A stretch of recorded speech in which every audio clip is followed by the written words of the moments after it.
E complementando isso, eu gosto de destacar para vocês, em forma gráfica, né, como que nós enxergamos a evolução da tecnologia da informação. E eu pessoalmente vejo que que isso vai gerar para a gente um impacto futuro, né? Eu começo destacando para vocês que lá na década de 70 e 80, quando nasceu o imã, um ponto importante, um tema importante da época que motivava uma série de ações era a produtividade. Ou seja, as empresas buscando fazer mais com menos, não que hoje não estejam fazendo isso, né? Mas naquela época foi um dos principais drivers de desenvolvimento, né? E dentro da tecnologia, um tópico importante foi a automação do trabalho, né? Ou seja, começaram a surgir uma série de soluções. Eu coloco aqui o exemplo das planilhas eletrônicas, que surgiram a partir da observação de uma aula de Harvard sobre contabilidade, onde os idealizadores das planilhas eletrônicas, no caso aqui do VisiCalc, observaram o professor fazer uma série de demonstrativos no quadro, né? E pensaram, puxa, por que não posso ter uma planilha para facilitar esse trabalho do professor, né?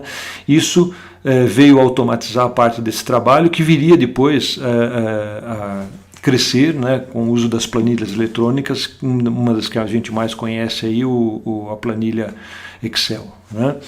Muito bem, lá na década de 80, né, essa evolução continua, né, e a ênfase, o destaque aqui é para a qualidade, onde a automação do processo era o foco da tecnologia, e a preocupação em conhecer melhor o processo e acompanhar, monitorar esse processo para garantir a qualidade era um dos focos importantes, né? Isso viria a dar, essa visão de processo, né, uma continuidade no conceito que a gente começava já a destacar na época de logística integrada, que viria a ser ampliado dentro da visão do supply chain management, né, de uma visão de gestão de toda a cadeia, né. Mas enfim, lá em 90 e 2000, um dos destaques fortes no mercado foi o serviço, né, e dentro da visão da tecnologia, a preocupação era com a integração do negócio. Então, muitos de vocês, se não ou alguns, né, devem ter vivenciado o período dos ERPs, né, as empresas buscando desenvolver essa integração, o que é óbvio que facilitou as operações logísticas e a viabilização do conceito de logística integrada, e foi ali também que começaram a crescer de forma mais intensa, né, por isso que eu acabei escrevendo até o livro na época de WMS, tecnologias voltadas a facilitar essa integração, né, como a de código de barras, leitores, né, TMS, os WMS, sistemas de gerenciamento de armazéns e assim por diante. Muito bem, mas isso viria a dar continuidade, e ao longo dos anos 2000, uma tônica muito forte do mercado foi a inovação. Inovação onde o drive, né, que nos levava para a tecnologia era o drive de dados. Fale com dados, trabalhe os dados, né? A partir do momento que a gente começou a desenvolver uma série de integrações aqui, e essas integrações permitiam através de leituras de barras, etc., a gente acumular um histórico de dados, isso começou a gerar um universo de dados muito grande, que junto com o crescimento do comércio eletrônico, do e-commerce, né, começaram a gerar dados de forma tão intensa, né, que nascia o conceito de Big Data, né, e aí o potencial de se trabalhar com um universo de dados tão grande, né, muito bem desenvolvido, por exemplo, pela P&G, acabava gerando e mostrando para a gente soluções diferenciadas que continuam algumas empresas a não explorar hoje, né, mas que várias delas já começaram a perceber esse potencial, né.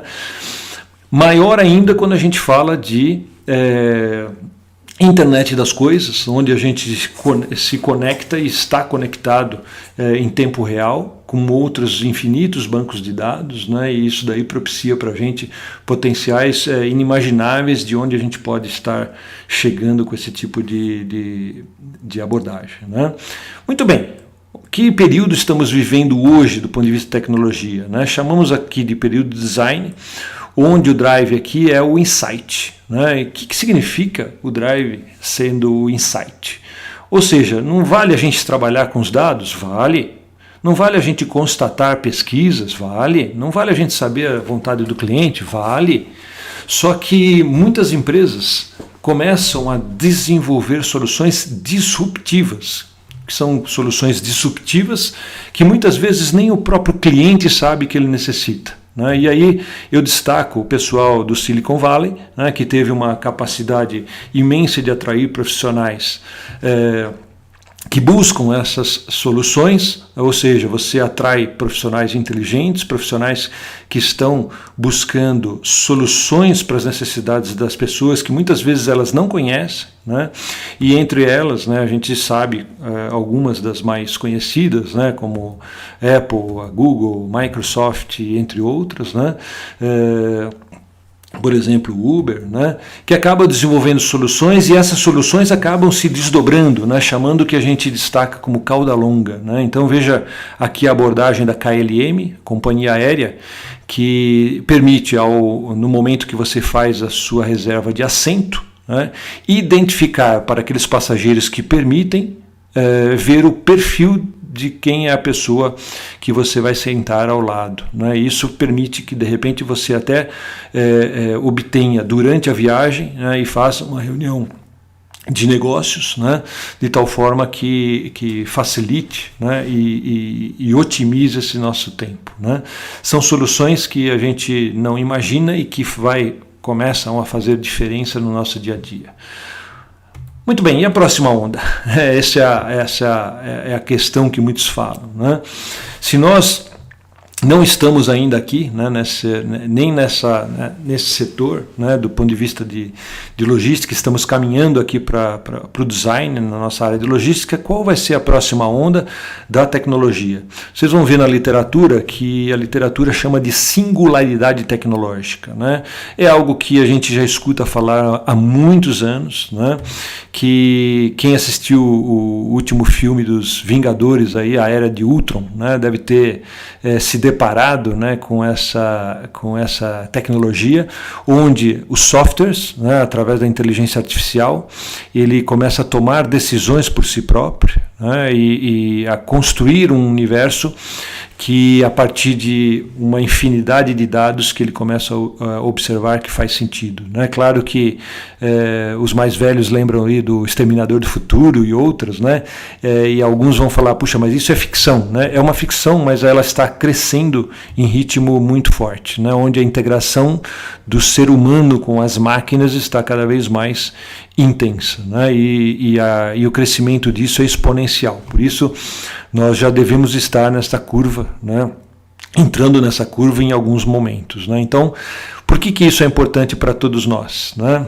E aí entra o destaque e a mensagem final da nossa palestra.